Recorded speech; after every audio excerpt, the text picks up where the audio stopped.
کہ army chief کے بارے میں کی جانے والی قیاسرائیوں کی حقیقت آخر ہے کیا؟ عمران خان کو 9 ارب روپے کا ہرجانے کا نوٹس اب کس نے بھیج دیا؟ گرفتاری سے ڈر کے عدالت کی آڑ میں ہیلی کاپٹر پہ دارالحکومت میں لینڈ کرنا چاہتے ہیں۔ الیکشن کمیشن نے توشہ خانہ کیس میں عمران خان کو 5 سال کی نااہل کرنے کے بعد زمان پاک میں بھی اسی بات پہ اچھی خاصی بحث ہوئی اور بحث کا نتیجہ یہ نکلا کہ عارف الوی، میں آپ کو آج ایک اور بریکنگ نیوز دے رہا ہوں کہ عمران خان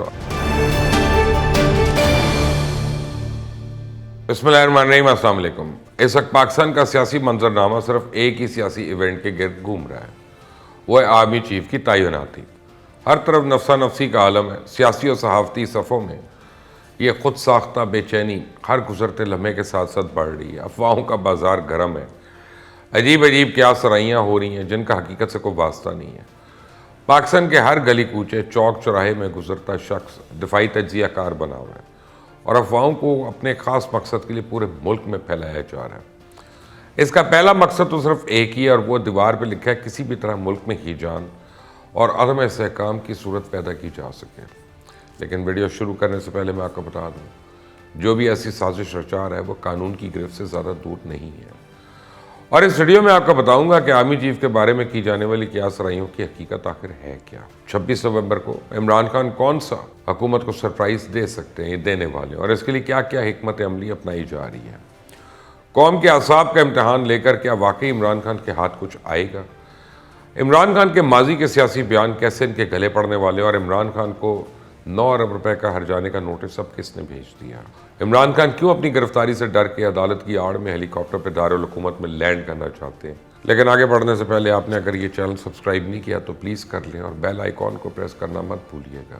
کل سے ارسلان بیٹے کو ایک نیا ٹاسک ملا ہوا ہے۔ وہ ٹاسک ہے کہ اگر آرمی چیف کی تعیناتی کو ہم متنازع نہیں بنا سکتے تو اس سارے عمل کو سوشل میڈیا پہ متنازع بنانا شروع کر دو۔ میں نے آپ کو پہلے بھی بتایا تھا کہ تحریک انصاف کا سوشل میڈیا سیل اس مشن پہ کافی پہلے سے کام کر رہا ہے کہ جعلی معلومات کا ایک انبار اکٹھا کیا جائے، اور جیسے ہی آرمی چیف کی تعیناتی کا عمل قریب آئے تو ان کو مارکیٹ میں پھیلا دیا جائے۔ کل اس منصوبے کی ایگزیکیوشن کا فائنل راؤنڈ تھا اور ایک پوری سیریز آف ایونٹس ہے۔ آپ نے دیکھا کہ آج سے 2 دن پہلے رات کو ایک خبر پھیلائی گئی جو اپنے آپ میں ہی ایک مضحکہ خیز بات تھی کہ وزیراعظم ہاؤس میں وزیراعظم شہباز شریف کو زدکوب کیا گیا، ان پہ کسی نے ہاتھ اٹھایا۔ پھر اس کے بعد لندن والا آئٹم تسنیم حیدر کو لانچ کیا گیا۔ اس کی حقیقت بھی کھل کے سامنے آ گئی کہ وہ ایک ٹک ٹاکر ہے، صرف ایک مسخرہ ہے اور اس کے علاوہ کچھ بھی نہیں ہے۔ اس کے بعد اب سمری کے بارے میں مختلف قیاسرائیاں کی جا رہی ہیں، لیکن میں آپ کو صاف لفظوں میں بتا دوں کہ یہ سب جھوٹ ہے۔ جو کچھ بھی سوشل میڈیا پہ چل رہا ہے اس کا حقیقت سے تو کوئی تعلق نہیں ہے۔ جیسا ڈوبتے کو تنکے کا سہارا ہوتا ہے، اس طرح عمران خان کو بھی یہ خوش فہمی لاحق ہو چکی کہ شاید میری ڈوبتی سیاست کو کسی تنکے کا سہارا مل جائے، لیکن ایسا ہونا بالکل نہیں۔ 2-1 دن ٹھہر جائیں، سارا کٹا کٹی کھل کر سامنے آ جائے گا۔ آرمی چیف کی تعیناتی بھی خیریت سے ہو جائے گی، باجوہ صاحب بھی پوری عزت اور احترام کے ساتھ ریٹائر ہو جائیں گے، شہباز شریف کا ترکی کا دورہ بھی انشاءاللہ ہو جائے گا، کیونکہ میری اطلاع کے مطابق ایک اہم ملاقات ہوئی ہے جس میں شہباز شریف، خواجہ آصف، ملک احمد خان اور ایک اہم شخصیت شامل تھے اور سارے معاملات حل ہو گئے ہیں۔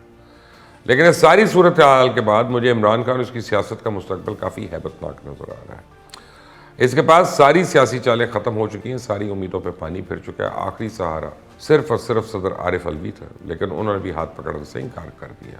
زمان پاک میں بھی اسی بات پہ اچھی خاصی بحث ہوئی اور بحث کا نتیجہ یہ نکلا کہ عارف الوی کوئی بھی غیر آئینی قدم نہیں اٹھائیں گے۔ صدر عارف الوی اسد کیسر اور قاسم سوری کی طرح آئین شکن کا ٹیکہ اپنے ماتھے پہ نہیں لگائیں گے۔ اب آخری حل ان کے پاس لانگ مارچ ہی بچا ہے۔ اسی سر توڑ کوشش کی جا رہی ہے کہ سوشل میڈیا پہ لاکھوں روپے پانی کی طرح بہایا جا رہا ہے تاکہ دھرنے کی مشہوری کی جا سکے۔ عوام کو موبلائز کرنے کے لیے سو کال ٹائیگر فورس کی ڈیوٹیاں لگائی گئی ہیں۔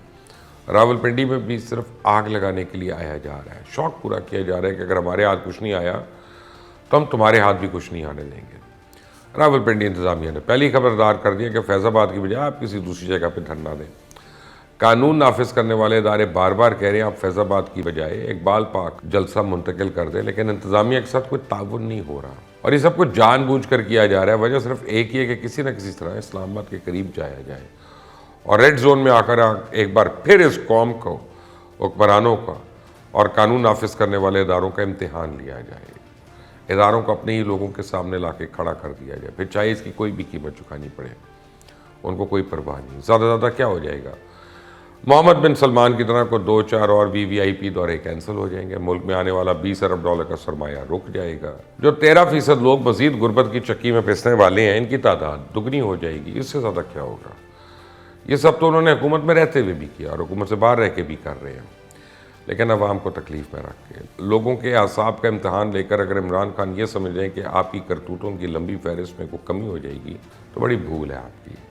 میں آپ کو آج ایک اور بریکنگ نیوز دے رہا ہوں کہ عمران خان اور ان کے سیاسی نابینا بچے جو پہلے لندن کی عدالتوں میں خار ہوتے تھے، جنہیں لندن کی عدالتوں میں جرمانے ہوتے تھے اور ان کا پروپیگنڈا بے نقاب ہوتا تھا، اب پاکستان کی عدالتوں میں بھی ان کے ساتھ یہی حشر ہونا ہے، کیونکہ کچھ ہی دن پہلے عمران خان نے اومنی گروپ کے حوالے سے ایک جھوٹ بولا کہ اومنی گروپ نے نیب سے پلی بارگین کیا اور کوئی معمولی رقم نہیں بتائی بلکہ 9 ارب روپے کی رقم بتائی، جس کو پوری دنیا نے سنا۔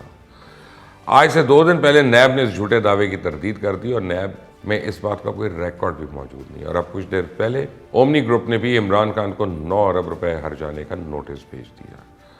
عمران خان کو 2 ہفتے کا وقت دیا گیا۔ نوٹس میں شامل کیا گیا کہ عمران خان کے اس بیان کی وجہ سے اومنی گروپ کی کاروباری ساکھ کو نقصان پہنچا ہے۔ اگر 2 ہفتے کے اندر عمران خان نے غیر مشروط معافی نہ مانگی تو ان کے خلاف مزید قانونی کارروائی ہو جائے گی۔ عمران خان پہ دائر 2 درجن مقدمات میں ایک اور مقدمے کا اضافہ ہونے والا ہے کچھ ہی دنوں میں، کیونکہ عمران خان نے تو غیر مشروط معافی مانگنی نہیں ہے، وہ تو چیف الیکشن کمیشن پر الزامات لگا کے نہیں معافی مانگی۔ معافی مانگنا دور کی بات ہے، صرف احساس شرمندگی بھی نہیں ہے۔ ہاں، عدالت ان کے خلاف توہین عدالت کارروائی کرے تو وہاں ضرور معافی مانگی جاتی ہے، بلکہ جس جج کو دھمکی جاتی ہے اس کے پاس جا کر معافی مانگی جاتی ہے، کیونکہ یہاں پتہ ہوتا ہے اگر توہین عدالت کا کیس زور پکڑ گیا تو پھر جان چھڑانی ناممکن، اس وقت نااہلی کا خطرہ بھی سر پہ ہے۔ اس یہاں کے ساری اکڑ ساری ادا سب ٹھیک ہو جاتا ہے۔ اور ایک اور کیس میں بھی آج کارروائی کا آغاز ہو چکا ہے۔ الیکشن کمیشن نے توشہ خانہ کیس میں عمران خان کو 5 سال کے لیے نااہل کرنے کے بعد کیس ٹرائل کورٹ بھیجا تھا۔